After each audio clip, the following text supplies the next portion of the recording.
What's up, everyone? Welcome to another video on the channel. Welcome to my garage. And there she is, my beautiful hunk of junk, my 2008 Impala SS. And well, it's not really a hunk of junk anymore, but we're getting there. So today I'm actually doing something that I have pushed out for a really long time. I don't know why. I think because I was overthinking the whole procedure and I was like, oh, it's gonna take a bunch of time, so I'm not gonna do it right now. But what are we doing today? I'm gonna show you right now. We are installing a TransGo shift kit is what we're installing today. So basically what the TransGo shift kit does, I mean, I don't have any transmission issues currently at the moment, but you never know. I'm gonna try and ride it out with the stock transmission for as long as I can. But anyways, this shift kit basically goes into your accumulator. You'll see that later on in the video when I actually take the accumulator fully out. And it's basically just a set of hardened springs. The kit itself comes with a nice manual, some other parts for other parts of the transmission that we're not going to be touching. But essentially, this is what the kit comes with. It's a set of springs and a couple of spacers that basically go into your accumulator while we are essentially rebuilding the whole thing. So that's what comes into the kit. Now, if you want to do this at home as well, I recommend not doing it in Florida since I'm already sweating and I have not even done anything except for halfway through jacking up the car, which, by the way, I don't know if I'm the only one, but floor jacks, it just gives me huge OCD. So it's like, I fucking hate it. It always feels like the car's gonna fall through. I don't know, that's just me, I know for sure. What else do you need to complete this stuff? So you're going to need a lot of transmission fluid, okay?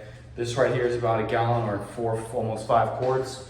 So I got 2 bottles of those because we're gonna change the transmission fluid while we're at it too. And then I got this bottle right here, a little one, and then one that my phone is leaning against. And then we're also going to be doing a little bit of a power steering flush or steering fluid flush because that hasn't been done, I guess, so I wanted to do that. So we got our tools for that. We got some brake clean that we can spray on the transmission parts. It will clean it out really nice, make it look brand new basically. Might as well do that before we go ahead and reassemble everything. And then while you're at it, you're taking out the accumulator. And you might also just install a fully new transmission filter that I bought at AutoZone for free because they gave me a $20 rewards pass because basically I live in that store right now. So that's all that you're going to need to do this. And obviously common knowledge and common hand tools. And with that being said, I'm going to finish up jacking up the car, setting it all up, and then I'm going to start removing the transmission pan, and then I'll see you guys soon.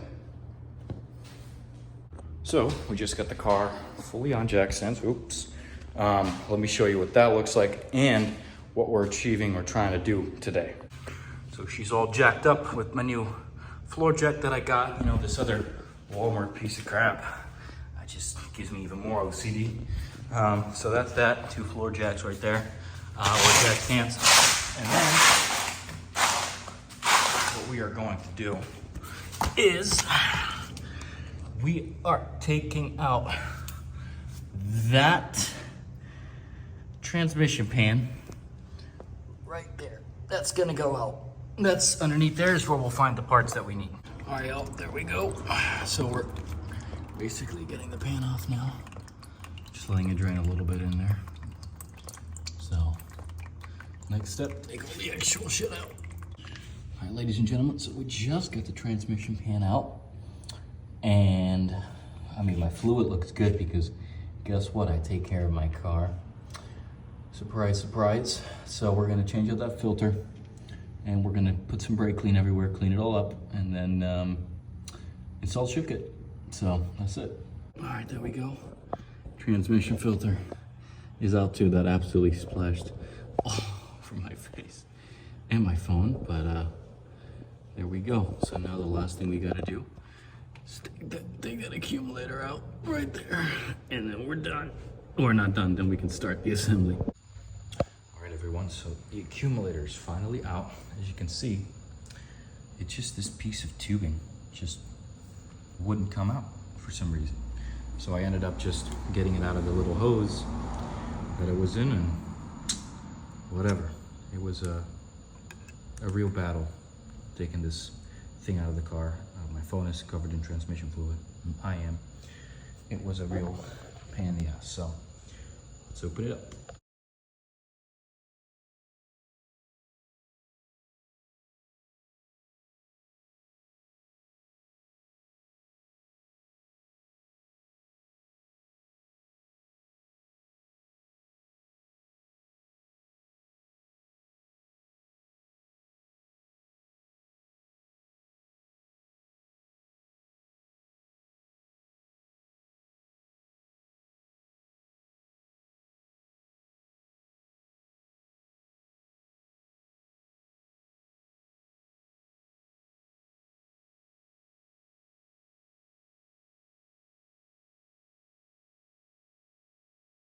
Well, there's the car again, off the jacks. We completed the job. I kind of stopped filming because it kind of took a weird turn.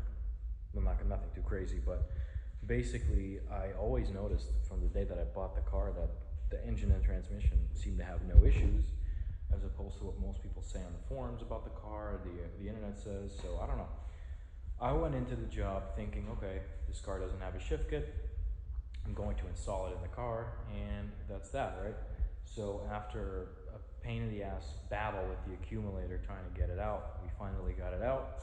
And I actually have to take some of the tubes out too by itself. But after that, you know, I took open the accumulator and I was super excited to install the new springs and everything. And guess what? It already had a TransGo shift kit.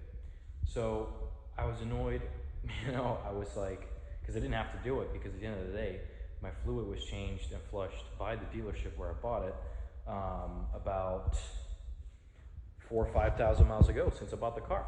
So the only thing that we did do is we installed a new filter. Maybe that was replaced too during the service. I don't know.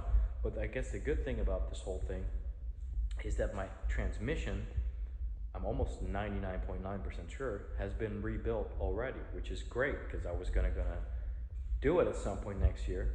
But we don't have to because it's already rebuilt. Now, obviously, if it blows out, boom, you got to do that. But then again, you don't have to do everything. Probably just a torque converter and maybe some seals here and there.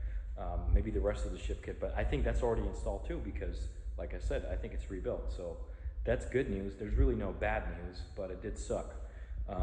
So then after that, I cleaned everything up with brake clean. Wonderful stuff. First time I ever used it on a car. I'll be using that a lot more. So we cleaned everything up underneath the transmission pan. We cleaned the transmission pan.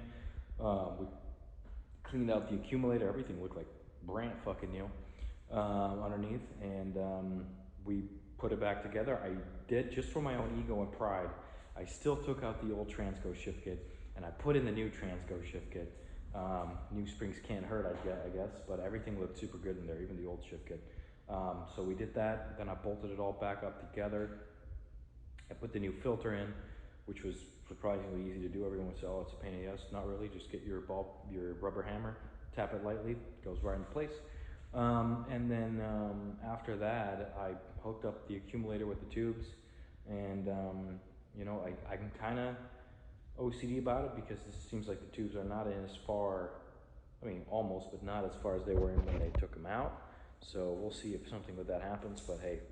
Test drive went well. I'd say it shifts smoother than before. Not crazy different, but just slightly because of the new fluid and the new filter. I guess that always helps. And then after that, it was a pain in the ass to get the transmission pan properly lined up with the rubber gasket, even though the old one had a rubber gasket too. So got that done, all done, no leaks. So that works, and that's it. So that was probably one of the, I felt like changing my axles was actually more of a pain in the ass than doing this. But that was probably, yeah, that was quite the job. I thought, oh, it's going to be taking me an hour or two. It ended up taking me like 4 or 5 hours. Anyways, we did get it done. That's good. Now we're almost ready to have this car as a daily driver comfortably because Sunday, my transmission cooler is coming in. I'm not looking forward to hooking that up, but I will get it done, and that's it, guys. So sorry that I stopped filming it at a certain point, but there just wasn't much more to it, you know. Shift kit was already there. I just took out the shift, put the new one in. I was kind of annoyed, so that's why, and that's it. So it's all installed. Stay tuned. Next week we get our E85 kit for the car, so it can run on ethanol. Super exciting. Should have had already been here this week, actually, but it was kind of delayed. From a friend in the community, I bought a OBD tuner so that we can monitor everything, read engine codes if you have any, and then after that, I'm actually thinking of ordering a little navigation screen in there. So that'd be not for performance, but it would definitely be making my life easier. So yeah, that's it, guys. Thank you for watching. Make sure to like the video, subscribe to the channel, and I'll see you in the next one.